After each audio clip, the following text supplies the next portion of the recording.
dahulu di awal ketika masih di Mesir, Nabi Musa menjanjikan untuk kaum Bani Israel sebuah kitab yang ini nanti dikenal dengan kitab Taurat.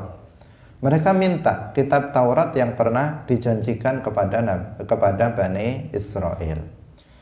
Maka di sini Nabi Musa alaihissalam kemudian meminta kepada Allah Subhanahu wa ta'ala, dan diperintahkan Nabi Musa alaihissalam itu untuk berpuasa selama 40 hari.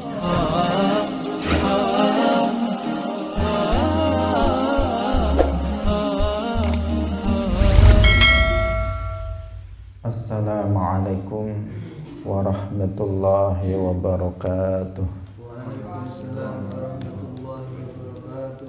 Abda'u bismillahi warrahmani wa birrahimi daimil ihsani falhamdulillahil qadimil awwali wal akhiril baqi bila tahawuli summa salatu wassalamu sarmada ala nabiyyi khairi man qad wahada wa alihi wa sahbihi wa man tabi' sabila dinil haqqi ghaira mubtadi'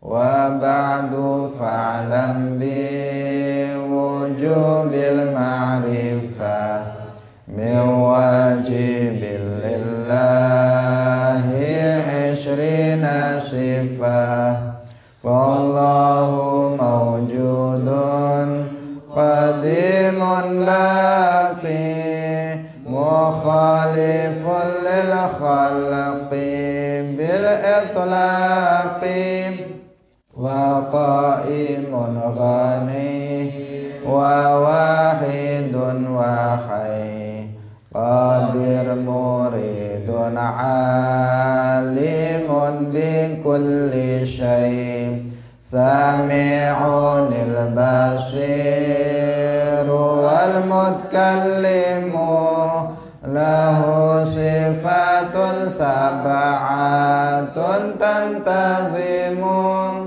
fa qudratun iradatun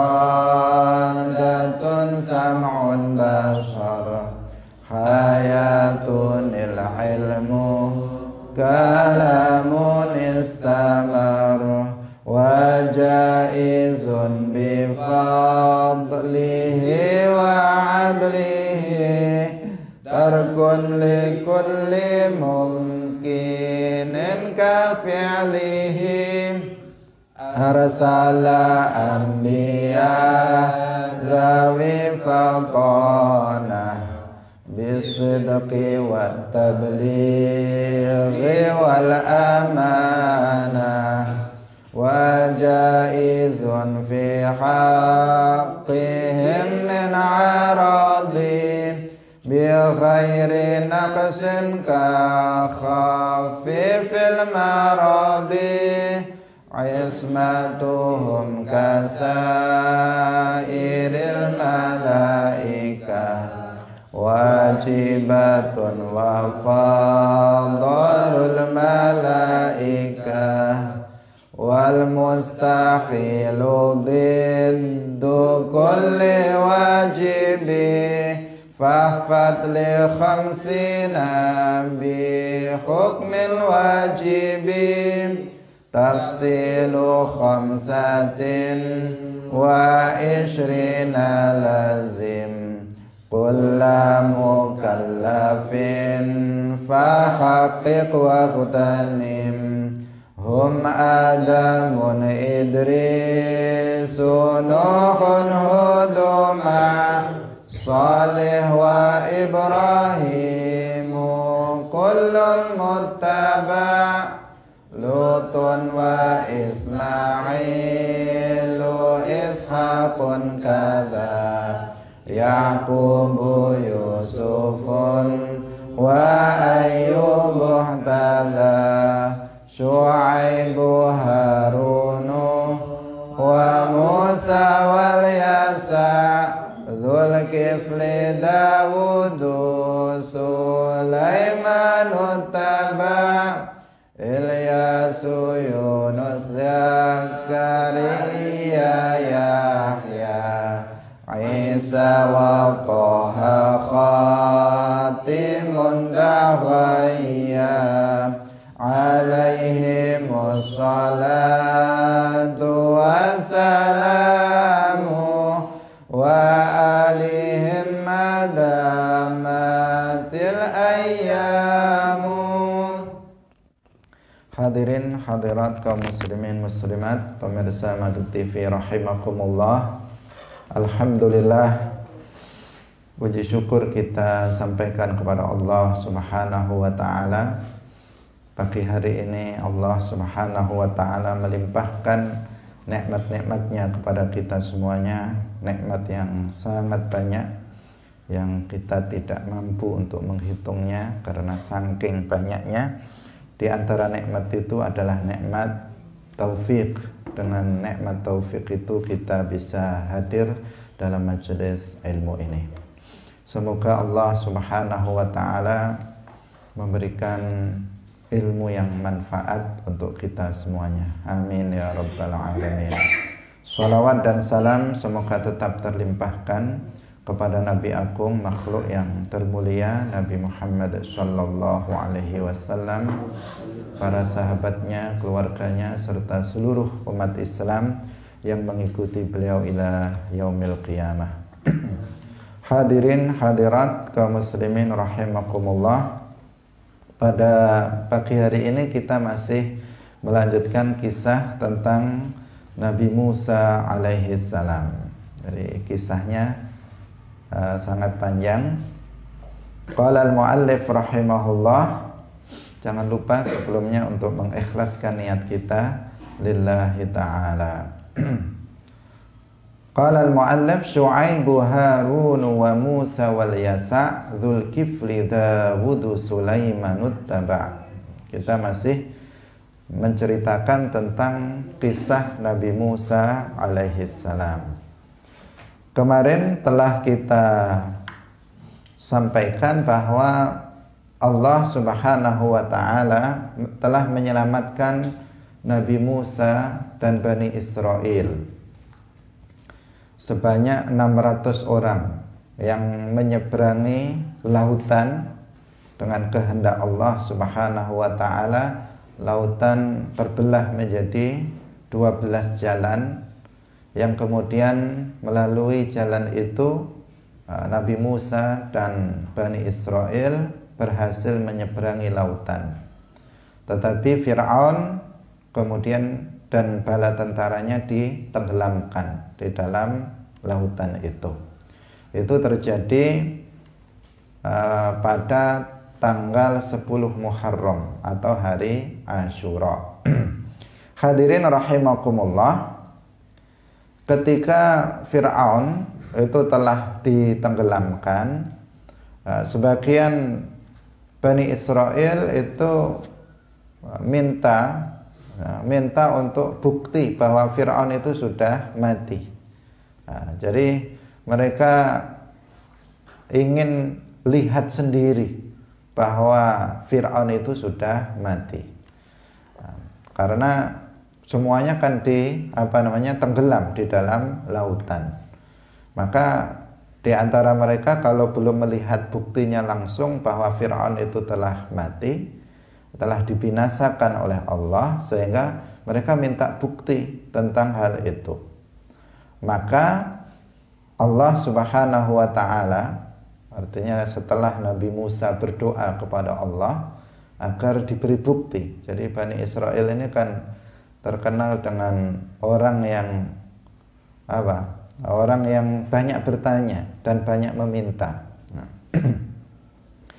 Maka didoakanlah agar Allah memberikan bukti tentang kebinasaan dari Fir'aun ini.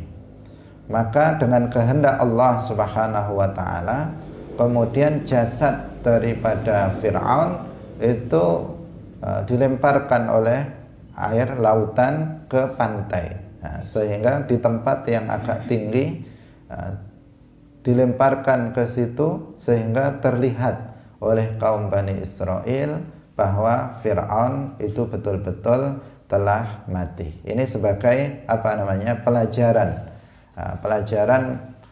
bagi orang yang kemudian bahwa itulah akibat dari kekufuran dan kedurhakaan kepada Allah Subhanahu wa taala. Hadirin rahimakumullah, perlu juga untuk diketahui bahwa kemarin sempat kita singgung bahwa Nabi Yusuf alaihissalam itu berwasiat sebelum beliau meninggal agar nanti jasadnya itu dipindahkan ke dekat makam keluarganya, yaitu keluarga Nabi Ibrahim alaihissalam, nenek moyangnya yang semuanya itu dimakamkan di sana di Palestina, di dekat Baitul Maqdis di Palestina. Nah, ketika Nabi Musa alaihissalam akan keluar dari Mesir, Nabi Yusuf kan di Mesir dulu, beliau menjadi, selain beliau Nabi dan Rasul, beliau juga dipercaya oleh raja untuk menjadi salah satu pejabat di sana untuk mengurusi permasalahan makanan. Nah, sehingga beliau wafat itu di Mesir. Maka sebelum Nabi Musa alaihissalam keluar dari Mesir, beliau mencari makam dari Nabi Musa, itu kan dari Nabi Yusuf alaihissalam, itu kan sudah berganti beberapa generasi. Karena Nabi Musa itu kan keturunan dari saudara dari Nabi Yusuf, beberapa generasi. Nabi Musa alaihissalam mencari kuburan atau makam dari Nabi Yusuf alaihissalam, dan ketika itu nggak ada yang tahu kecuali hanya satu orang, orang yang sangat tua, seorang perempuan ajuz, seorang perempuan yang sudah sangat tua sekali. Itu satu-satunya orang yang masih tahu di mana letak kuburan Nabi Yusuf alaihissalam. Ini kejadian sebelum peristiwa Nabi Musa keluar dari Mesir. Ketika Nabi Musa mendatangi perempuan itu tidak mau memberitahukan. Dia mengatakan, saya mau memberitahukan kuburan dari Nabi Yusuf alaihissalam, tetapi syaratnya kamu harus memberiku apapun yang aku minta. Jika aku minta sesuatu kepadamu, maka kamu harus memberikannya. Itu memberi syarat. Nenek tua ini memberi syarat kepada Nabi Musa alaihissalam. Kemudian Nabi Musa alaihissalam itu meminta kepada Allah Subhanahu wa taala, bertanya tentang masalah ini, sehingga Allah Subhanahu wa taala itu memberikan wahyu kepadanya agar memberi apa yang dia minta.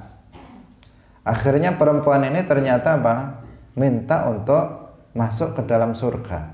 Nah, nanti kalau dia mati, dia ingin masuk ke dalam surga, minta kepada Nabi Musa alaihissalam. Maka kemudian Nabi Musa itu artinya berdoa kepada Allah untuk memberikan surga kepada perempuan ini.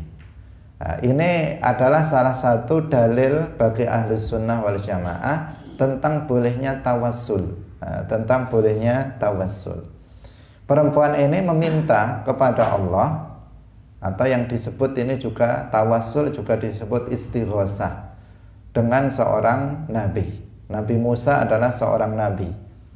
Kemudian perempuan tua ini meminta kepada Allah dengan melalui Nabi Musa alaihissalam, meminta sesuatu yang nggak biasa, meminta surga, sesuatu yang nggak biasa. Tetapi kemudian Allah Subhanahu wa taala mengabulkannya. mengabulkannya. Setelah itu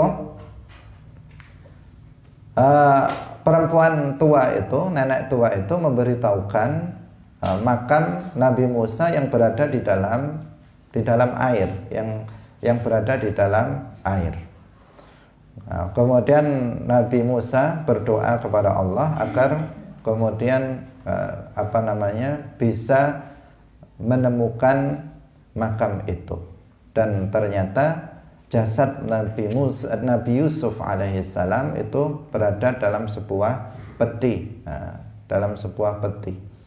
yang kemudian itu dibawa oleh Nabi Musa, dibawa ke Palestina bersamaan dengan keluarnya Nabi Musa dan Bani Israel dari Palestina. Hadirin hadirat kaum muslimin rahimakumullah. Yang selanjutnya Nabi Musa alaihissalam setelah menyeberangi lautan, meninggalkan Mesir, beliau menuju ke Palestina. Di tengah perjalanan menuju Palestina ini jaraknya juga agak jauh. Kalau sekarang aja sudah negara yang berbeda. Dan perjalanannya tidak memakai seperti sekarang pakai pesawat yang bisa 1 jam 2 jam sampai, tetapi dengan berjalan kaki dalam jumlah orang yang sangat besar. Mereka menuju ke Palestina. Tetapi ketika di Palestina ternyata di sana ada para penguasa yang zalim, itu sedang berkuasa di sana. Penguasanya adalah penguasa yang kafir dan zalim. Maka di sini Nabi Musa dan para pengikutnya dari kaum Bani Israel itu diminta untuk berperang melawan mereka. Untuk berperang mereka agar mereka bisa masuk ke Palestina. Tetapi kaum Bani Israel ini tidak mau. Mereka tidak mau jihad untuk berperang, itu nggak mau. Mereka mengatakan kami nunggu aja, kalau mereka sudah keluar dari Palestina maka kami yang masuk, kalau enggak ya nggak usah kita masuk. Artinya mereka nggak mau. Ini namanya Bani Israel. Jadi sifatnya mereka sudah diselamatkan oleh Nabi Musa, diajak karena diperintahkan oleh Allah untuk pergi ke Palestina dan memerangi raja zalim yang ketika itu berkuasa. Tetapi kaum Bani Israel, kebanyakan mereka tidak mau menjalankan perintah itu.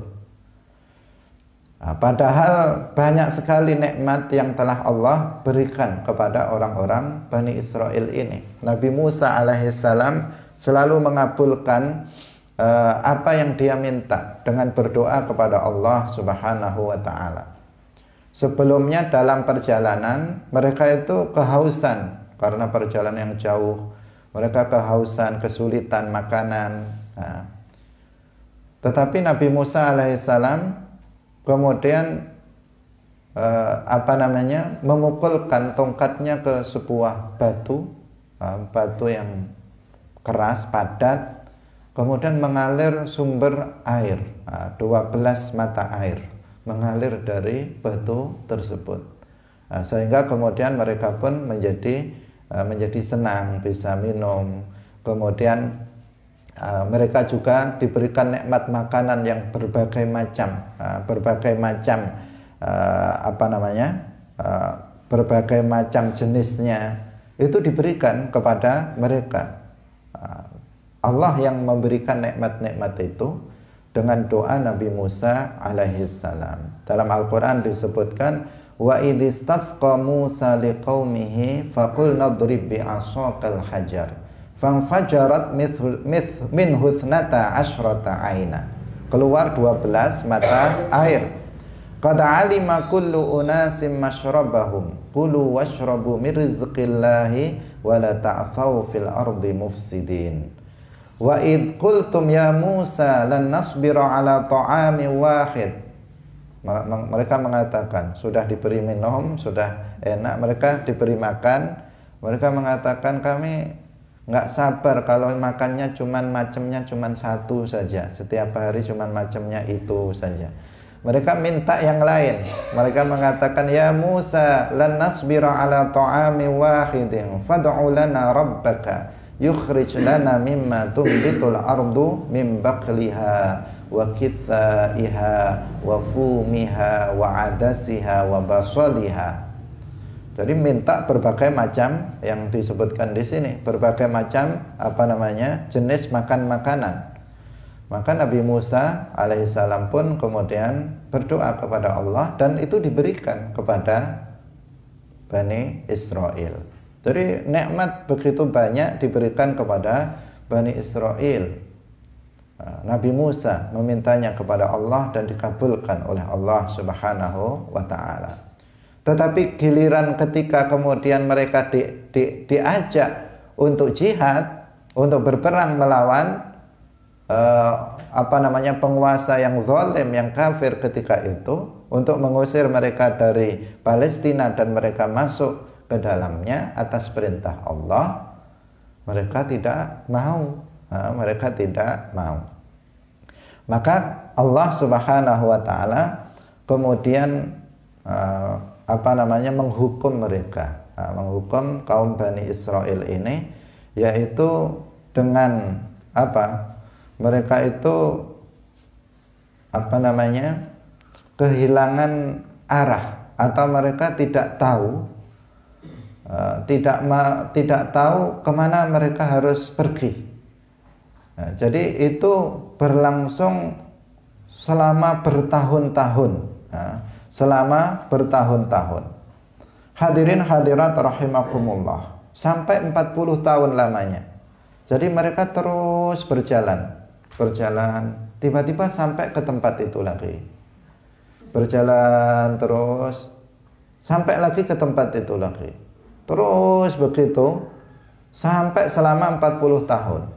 Mereka terus berjalan sampai mereka itu kemudian punah. Nah, ini mereka yang enggan untuk berjihad bersama Nabi Musa alaihissalam. Jadi siang, malam, pagi, sore mereka berjalan, tetapi ujung-ujungnya sampai ke tempat awal dia berangkat. Nah, begitu seterusnya. Mereka nggak pernah menetap di suatu tempat. Terus mereka berjalan. Begitu sampai 40 tahun. Nah, sehingga yang tersisa hanya anak-anak mereka. Nah, hadirin hadirat rahimakumullah, sampai mereka yang enggan ini itu yang mati, kemudian tinggal generasi atau anak-anak mereka. Hadirin hadirat rahimakumullah, kisah ini juga disebutkan di dalam Al-Qur'an. Nah, kebanyakan diantaranya itu ada dalam surat Al-Baqarah, juga dalam surat Al-Maidah. Tidak berurut dalam satu surat. Hadirin rahimakumullah, kemudian ketika Nabi Musa alaihissalam bersama Bani Israel yang mereka itu beriman kepada Allah Subhanahu wa ta'ala, kaum Bani Israel sudah dalam dalam suasana yang tenang.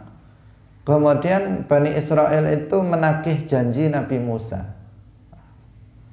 Kaum Bani Israel itu mereka minta kitab, kitab yang pernah dijanjikan oleh Nabi Musa. Jadi dahulu di awal ketika masih di Mesir, Nabi Musa menjanjikan untuk kaum Bani Israel sebuah kitab, yang ini nanti dikenal dengan kitab Taurat. Mereka minta kitab Taurat yang pernah dijanjikan kepada Bani Israel. Maka di sini Nabi Musa alaihissalam kemudian meminta kepada Allah Subhanahu wa ta'ala, dan diperintahkan Nabi Musa alaihissalam itu untuk berpuasa selama 40 hari. Menurut sebagian riwayat, 40 hari itu adalah 30 hari dari bulan Dzulqa'dah dan 10 hari pertama dari bulan Dzulhijjah. Walayalin ashr itu 10 pertama dari bulan Zulhijjah ditambah 30 hari dari bulan Zulqa'dah. Itu puasanya Nabi Musa alaihissalam untuk mendapatkan kitab Taurat. Hadirin hadirat kaum muslimin rahimakumullah, setelah sampai waktunya, setelah 40 hari beliau berpuasa, maka beliau kemudian pergi ke tempat yang sudah ditentukan oleh Allah Subhanahu wa taala, yaitu di Bukit Tursaina. Untuk sesuai dengan perintah Allah Subhanahu wa taala, dan beliau meninggalkan kaumnya. Beliau meninggalkan kaumnya bersama Nabi Harun alaihissalam. Jadi beliau pergi sendiri. Untuk kaumnya ditunggu oleh Nabi Harun alaihissalam, saudara kandungnya itu. Sementara Nabi Musa pergi untuk mendapatkan wahyu dari Allah Subhanahu wa taala untuk mendapatkan kitab Taurat. Maka beliau pergi ke Bukit Tursaina. Di sana kemudian Nabi Musa alaihissalam itu mendengar kalam Allah. Wa kallamallahu Musa taklima. Jadi di sini ada 2 kali. Ketika pertama Nabi Musa alaihissalam diangkat menjadi seorang nabi rasul, ketika itu beliau dalam perjalanan dari Madian ke Mesir.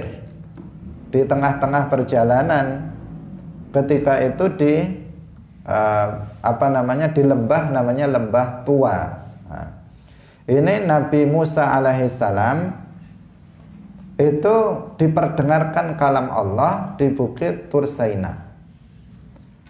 Seperti yang sudah kita jelaskan sebelumnya, ketika itu Nabi Musa berada di sana. Tetapi itu tidak menunjukkan bahwa Allah ada di sana, karena Allah Subhanahu wa taala ada tanpa tempat. Jadi Nabi Musa kali yang kedua ini berada di Bukit Tursaina.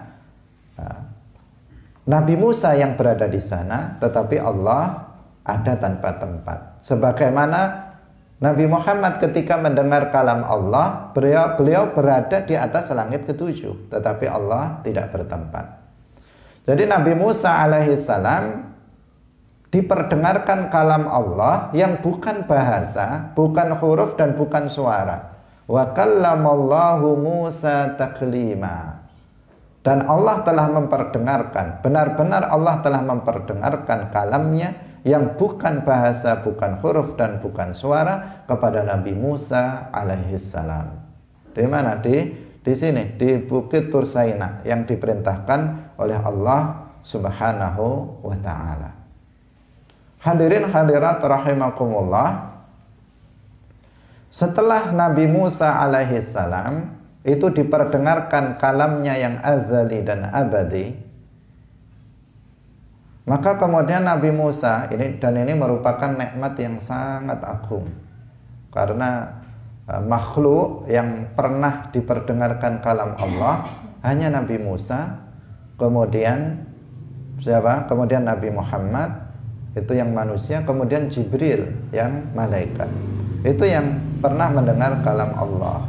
Artinya ini adalah sebuah kenikmatan yang sangat agung yang diberikan kepada Nabi Musa alaihissalam. Tetapi Nabi Musa alaihissalam kemudian meminta yang lebih dari itu. Beliau ingin melihat Allah. Jadi setelah beliau mendengar kalam Allah, beliau ingin melihat zat Allah. Yang ini merupakan puncak kenikmatan. Nanti di dalam surga, Ahlus Sunnah wal Jamaah meyakini bahwa penduduk surga akan melihat Allah. Dan ini adalah a'zamu ni'amil jannah. Jadi nikmat surga terbesar adalah ketika penduduk surga melihat Allah. Tetapi Allah yang dilihat, zat Allah yang dilihat ketika itu adalah dia bukan jisim, dia bukan jasad, dia ada tanpa tempat dan tanpa arah. Penduduk surga ada di dalam surga, sementara Allah itu tidak di dalam surga, juga tidak di luar surga. Tidak di depan, tidak di belakang, tidak di kanan, tidak di kiri, tidak di atas, tidak di bawah. Allah ada tanpa tempat, sementara penduduk surga berada di tempat, yaitu di dalam surga. Mereka melihat zat Allah. Dan ini adalah kenikmatan yang paling agung, nikmat surga yang tidak ada tidak bisa bayangkan tentang kebesarannya, tentang keagungannya. Nah, Nabi Musa alaihissalam masih di dunia, beliau minta agar diperlihatkan zat Allah subhanahu wa ta'ala. Nabi Musa berkata, Rabbi arini anzur ilaika. Qala lan tarani. Nabi Musa berkata, wahai Tuhanku, perlihatkanlah dirimu kepadaku, anzur ilaika, agar aku bisa melihatmu. Kemudian Allah berfirman, qala lan tarani, kamu tidak akan melihatku. Nah, di sini maksudnya apa? Ai lan tarani fid dunya, kamu tidak akan melihatku di dunia. Bukan artinya bahwa Allah itu tidak akan pernah bisa dilihat, sebagaimana keyakinan kelompok Mu'tazilah. Jadi di antara keyakinan Mu'tazilah yang menyimpang, mereka mengatakan bahwa Allah itu tidak bisa dilihat nanti di akhirat.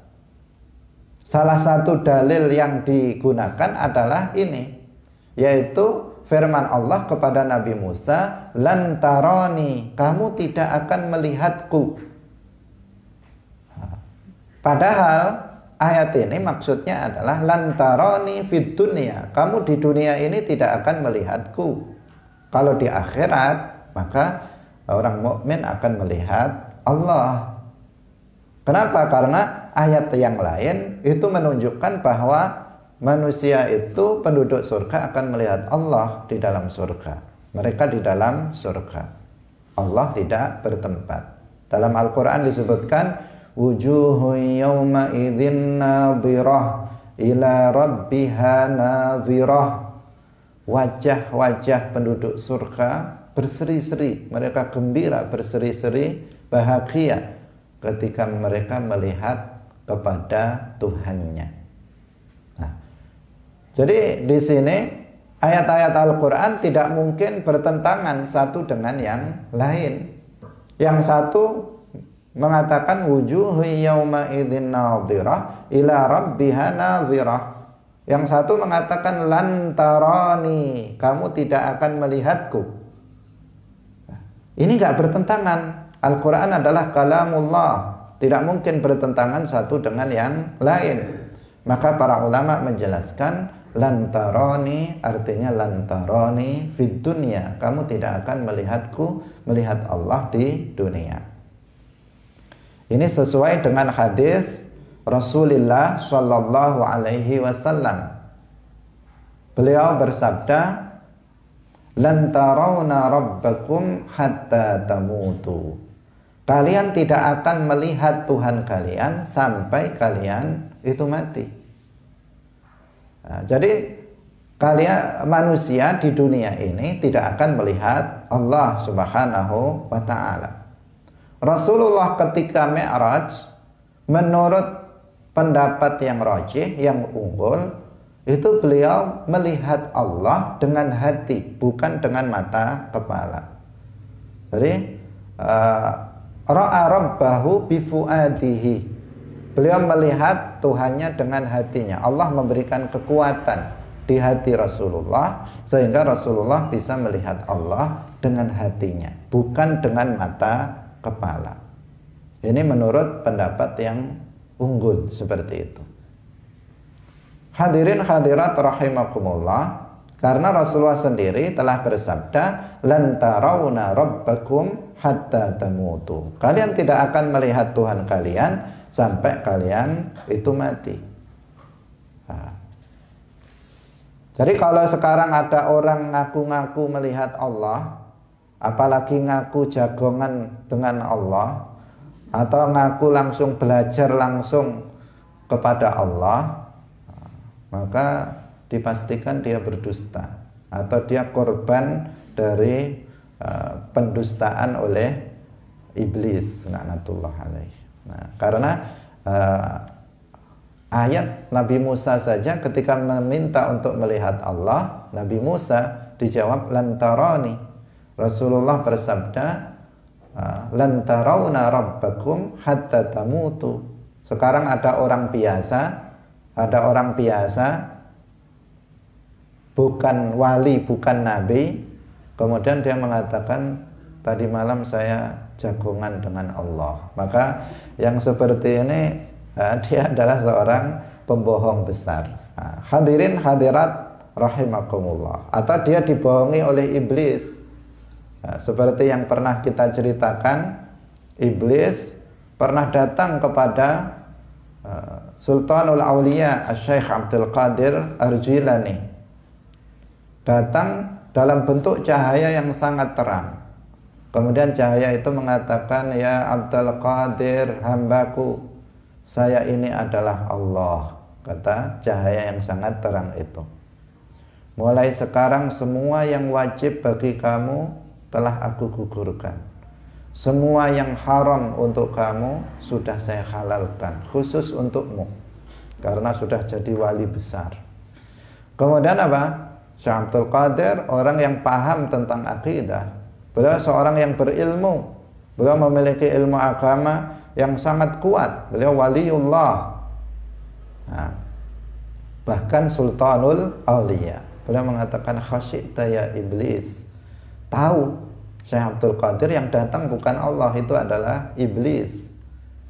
Nah, jadi kemudian iblis pun berubah menjadi wujud aslinya, mengatakan ghalabtani bi'ilmika ya Abdul Qadir. Kamu sudah mengalahkanku dengan ilmumu.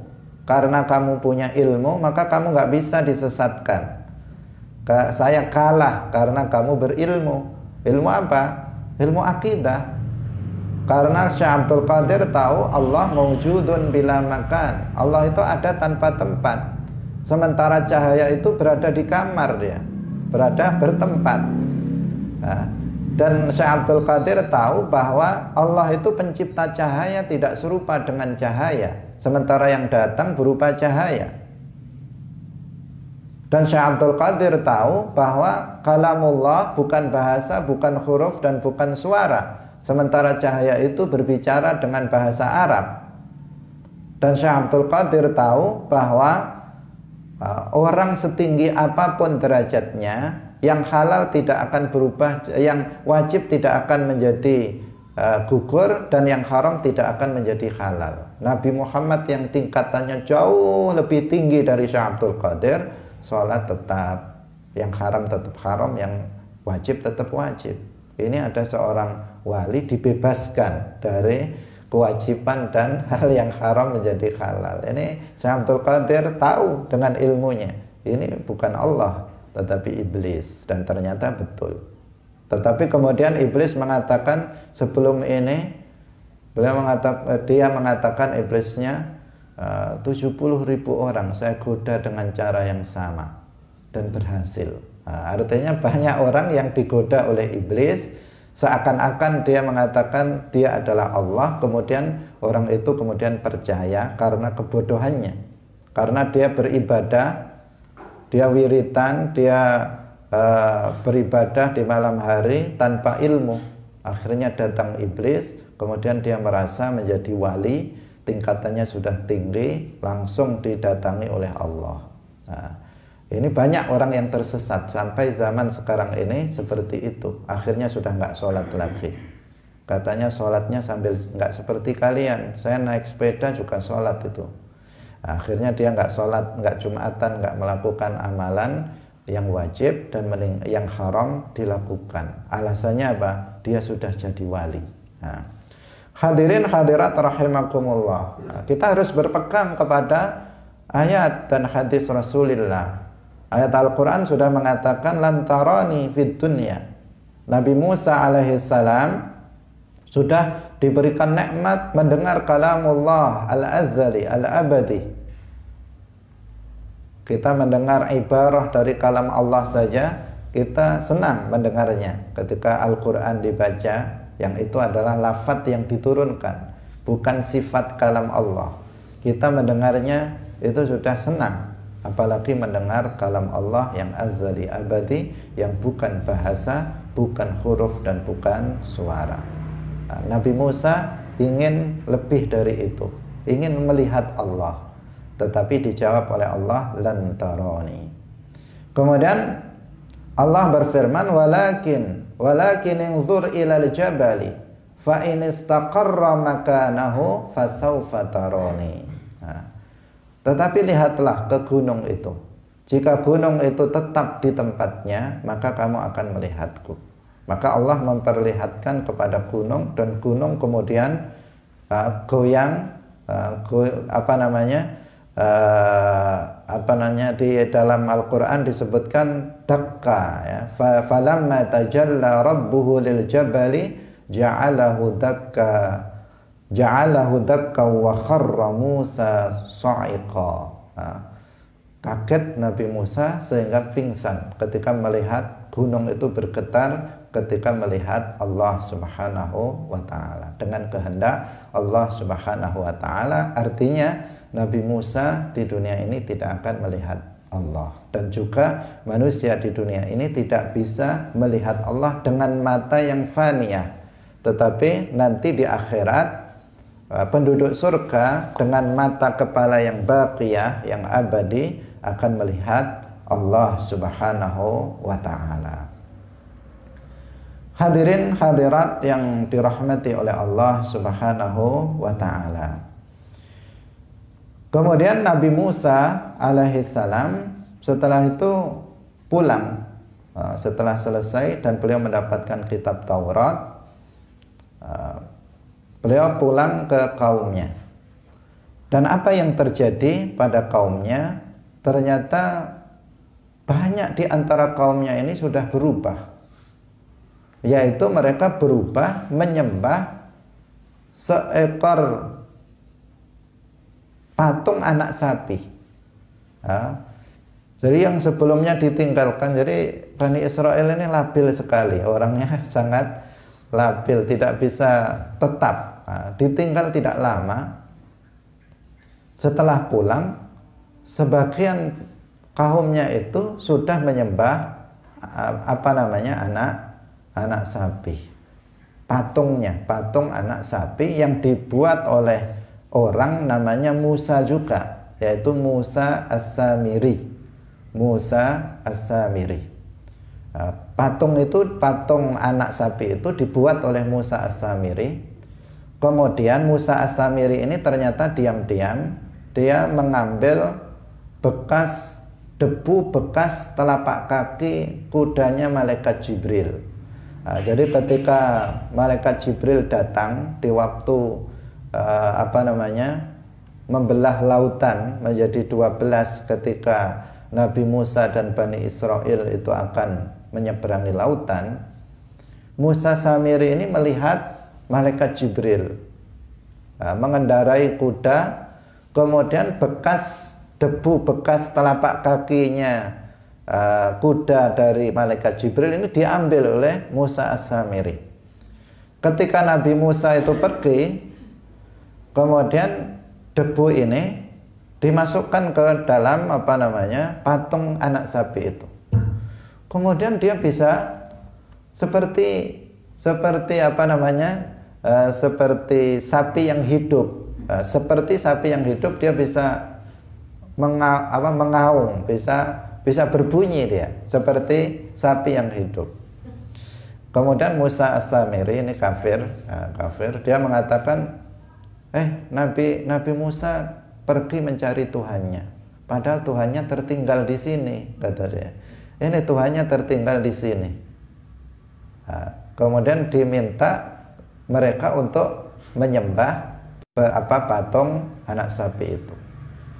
Dan banyak yang tertipu, kemudian mereka menyembah patung anak sapi itu.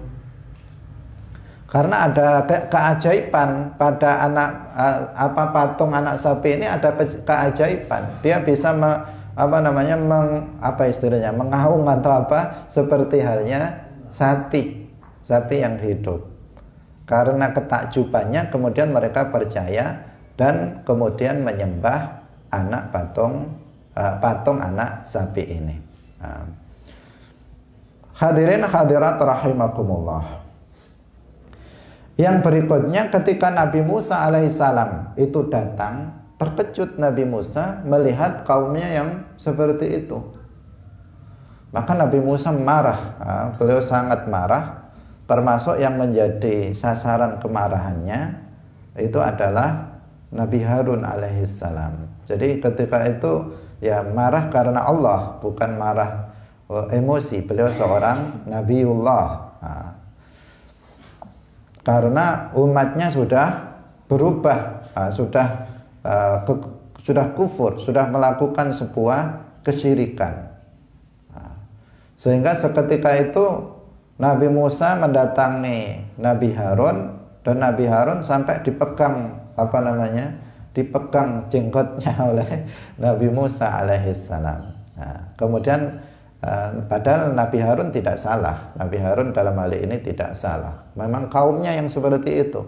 Nabi Harun sudah memberitahu, sudah melarang umatnya itu untuk menyembah patung anak sapi. Tapi mereka yang berengkel, mereka yang tidak mau mengikuti perkataan Nabi Harun alaihissalam. Sampai di dalam Al-Quran itu disebutkan, qala ya bna umma la ta'khud bi lihyati wala bi ra'si inni khasyitu an taqula farraqta baina bani Israila wa lam tarqub qawli.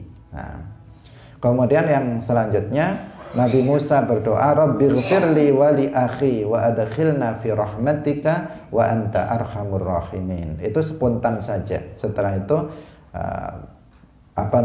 Nabi Musa alaihissalam meminta kepada kaumnya untuk meninggalkan sesembahannya yang berupa patung anak sapi itu dan kembali menyembah Allah Subhanahu wa ta'ala. Sehingga kemudian mereka ini bertaubat kepada Allah dan kembali masuk ke dalam agama Islam. Ini ceritanya agak panjang ya. Intinya seperti itu, mereka kembali masuk ke dalam agama Islam. Dan mereka kemudian di antara perkataannya yang disebutkan dalam Al-Quran, mereka mengatakan inna hudna ilaika. Inna hudna ilaika, yang artinya sesungguhnya kami itu telah bertaubat kepadamu ya Allah. Dari sinilah maka para ulama, di antaranya Ibnu Abbas, itu mengatakan bahwa dari kata-kata inilah kemudian mereka dijuluki dengan sebutan Yahudi. Jadi dengan perkataan mereka yang telah bertaubat dari penyembahan terhadap patung anak sapi, dengan mengatakan inna hudna ilaika, maka kemudian mereka pengikut Nabi Musa yang muslim, yang asalnya kafir, syirik karena menyembah patung anak sapi, kemudian kembali kepada Islam, mereka dijuluki dengan sebutan Yahudi. Jadi Yahudi itu asalnya bukan agama. Agama seluruh para nabi seperti yang sudah kita sampaikan itu Islam. Dari mulai Nabi Adam termasuk Nabi Musa itu mengajarkan agama Islam, mengajarkan la ilaha illallah.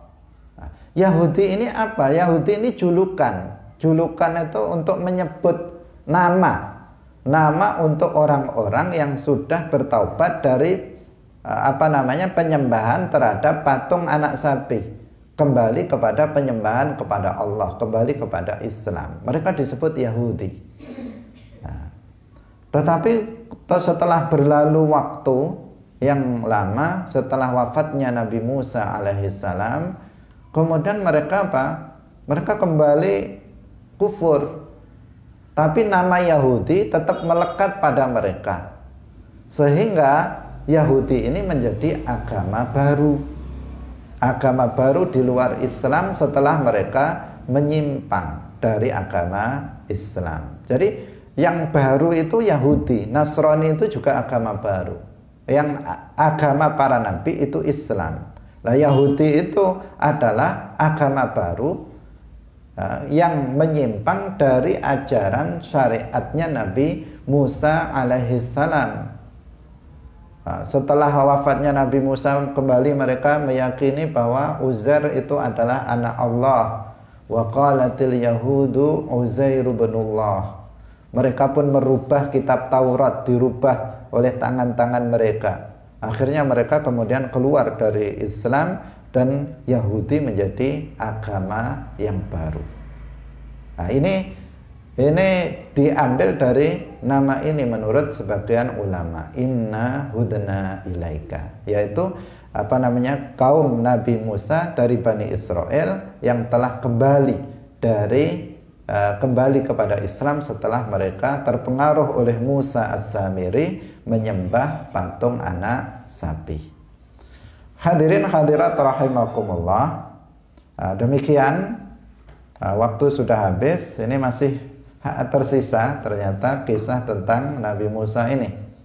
Masih ada tentang cerita yang disebutkan dalam Al-Quran tentang Baqaratu Bani Israel, sapi Bani Israel. Bagaimana kejadiannya dan juga tentang kisah Nabi Musa bersama Nabi Khadir dan juga dengan Qarun. Nah, insyaallah kita lanjutkan besok. Semoga bermanfaat. Barakallahu fikum. Wassalamualaikum warahmatullahi wabarakatuh.